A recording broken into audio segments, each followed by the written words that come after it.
Салам достор, биз болсо практикабызды улантабыз. Төмөнкү эсепти же болбосо маселени окуп көрөлү.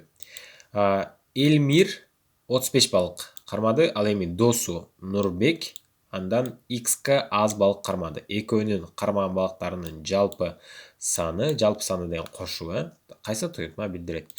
Карайбыз. Элмир барабар экен 35 балыкка. 35 балыкка эмес, 35 балык кармапты Элмир. Ал эми Нурбек не дейт? Андан X'ке аз балык кармады. Демек, Элмирден X'ке аз балык кармаптыр. Элмир кемитилген X. Экөөнүн кармаган балыктарынын жалпы саны, демек, Элмирдики 35 болду. Ал эми Нурбектики эмне болду? Элмир минус X болду. Плюс жалпы канча дейт. Элмир деген бул деген сөз эмнени түшүндүрөт достор? Деген 35 түшүндүрөт, 35. Демек 35-ти алып келип туруп бул жакка коюп коеюн. Бул жакта минусту жакшыраак жазайын. 35-ке 35 кошсок 70 минус X болот. Демек, биздин жооп А варианты туура. Кийинки эсепке өттүк. Полкада шабдалы, помидор жана ананас ширелери куюлган 50 банка турат дейт. Түшүнүктүү. Банкаларды элестетебиз. 50 банка бар экен, 3 ширелүү, 3 түрдүү ширелүү. Эгерде шабдалы ширелүү банкалар ананас ширелүү банкалардан 30 эсе көп болсо, анда полкадагы помидор ширелүү канча дейт. Помидор табат экенбиз. Биз помидорду бул жакка максат кылып коюп коелу. Кыскасы, шабдалы плюс помидор плюс ананастар, үчөөнүн 3 түрдүү да бул. Үчөөнү кошсок, бизде 50 банка шире чыгат экен. Бирок бул учурда айтып жатат, шабдалы ширелүү банкалар ананас ширелүү банкалардан 30 эсе көп дейт. Демек, шабдалы ширелүү банкалар барабар экен ананас ширелүү банкалардан 30 эсе көп дейт. Демек, 30ка көбөйтөбүз. Башкача айтканда, А көбөйтү 30-ту биз 30 көбөйтү А деп эле жазып алсак болот, 30 көбөйтү А. Так, шабдалы барабар 30 Ага экен. Бул жакта ананастан экөө боло алабы же боло албайбы достор? Ананас 2 барабар боло алабы? Макул. 2 кылып көрөлү. 2-ни 30га көбөйтсөк, 30га көбөйтсөк, бизде канча болуп кетип атат? 60 болуп кетип атат. Демек, шабдалы 60 болуп кетип атат. Ал эми 60 калганы булар эмне болуп калат? Жок, 0 болуп калабы. Демек, 60 банка жок да, бизде 50 эле банка бар. Ошондуктан ананас экөө боло албайт экен. Ананас милдеттүү түрдө 1 эле банка боло алат. Жарым банка боло албайт. 0,7 литр деген жок. Баары тең эле 1 банкадан да, түшүнүктүү. Демек, ананас 1 эле банка боло алат экен милдеттүү түрдө. Жазып коеюн бул жакка. Ананас милдеттүү түрдө 1 банка. Ал эми ананас 1 болсо, 1ди 30га көбөйтөбүз. Бул А деген 1 да. А деген 1. 30-ту 1ге көбөйтсөк баары 1. Ананас деген 1. 31-ге көбөйтсөк баары 30 чыгат. Болду, эми шабдалынын ордуна коебуз. Шабдалы бул 30 банка экен. Плюс помидор плюс ананас 1 банка барабар 50. П барабар 50дөн кемитебиз 30ду, булар минус белгиси менен сол тарапты көздөйт, минус белгиси менен оң тарапты көздөйт, кечирим сурайм, оң тарапты көздөйт. Ошондо помидор барабар 50дөн 30 алсак, бизде 20, 20дан 1 алсак 19. Демек, 19 банка помидор бар экен. 19 банка помидор. Муну өзүңөр деле минтип текшерип көрсөңөр болот. Помидор 19, ананас 1, анан шабдалы 30. Бул 20-ны берет, бул жагыбыз 50. Болду, чыкты. Кийинки маселеге өттүк.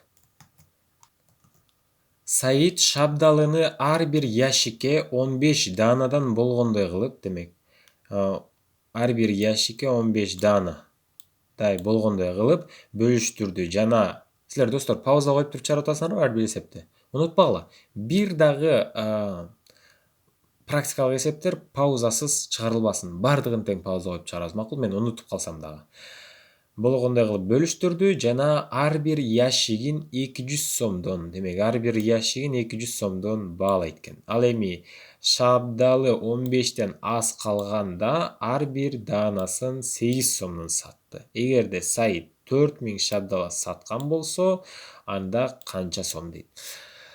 Канча сом тапкан экен. Демек, эмне деп атат? Ящиктер деп атат. Мисалы үчүн мындай ящик ушундай ящик белгилейин. Канча ящик? Албетте, көп ящик экен, ящиктин баасы белгисиз, ящиктер. Бул жака азыр ушунчадан тартып коеюн, болжолдуу түрдө да. Макул, мунун кереги эле жок. Иши кылып, ушундай ящиктер дагы кете берет да, ящиктер бизге белгисиз да, канча ящик экени. Бирок бизге белгилүү эмне? Ящиктин ичинде шабдалы 15 штук бар экен да, 15 штук. Бул жакта 15 штук бар экен, бул жакта 15 штук бар экен, бул жакта 15 штук бар экен.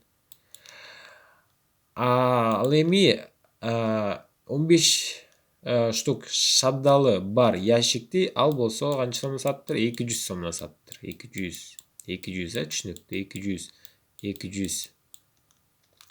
Ал эми шабдалы 15-тен аз калган, демек дагы мындай ящиктер бар экен да, кээде ушундай болуп калат экен, 15-тен аз калып калат экен. Мисалы үчүн 8 ящик болуп калат экен, же болбосо ичинде бир эле шабдалы калып калат экен. Ал болсо 8 сомдон саттыр. Ар бир штугун да 8 сомдон. Демек, жазып коеюн бул жака 8 сом штугун да, сом штугуна. Саид 4000 шабдалы саткан болсо, демек 4000 шабдалы бар экен, анда ал канча сом алган дейт. Биз 4000-ди бөлүп салсак, кайсыга? Албетте 15ге бөлүп салсак, бизде ящиктердин саны чыгат. Демек, ящиктердин саны чыгат, достор. Туурабы? Демек, бул жака канчадан беребиз? 2ден беребиз. 30 минус буягы 10 болот. Бул келип 0 түшөт. 6дан беребиз. 6 жана 5 30, 3 көңүлдүү. 6 жана 1 6, көңүлдүү 1 менен 3 менен 9 болот буягыбыз. Кайра эле 10, кайра эле 0 келип түшөт. Кайра 6дан берем. Кайра эле 90 болот.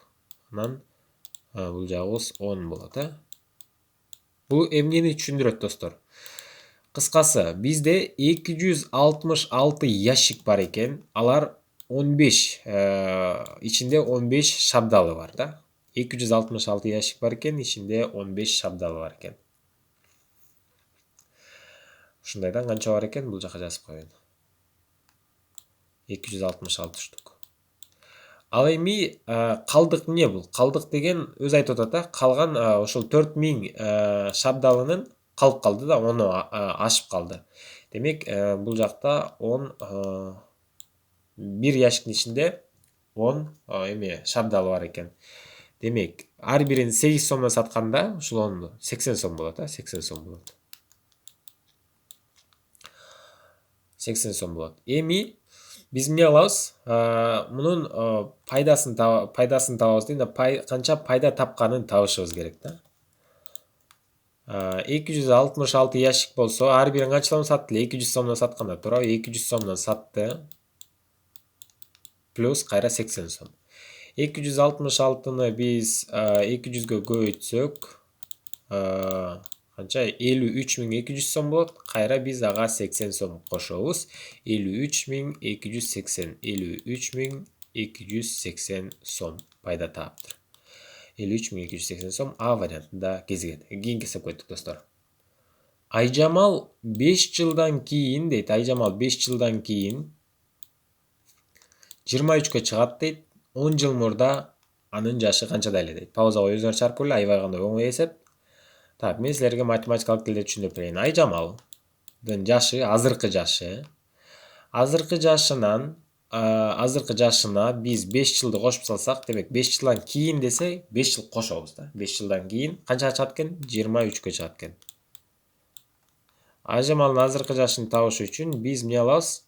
23-төн 5-ти кемитип коебуз. Бизде 18 жашта экен, Айжамал азыр 18 экен.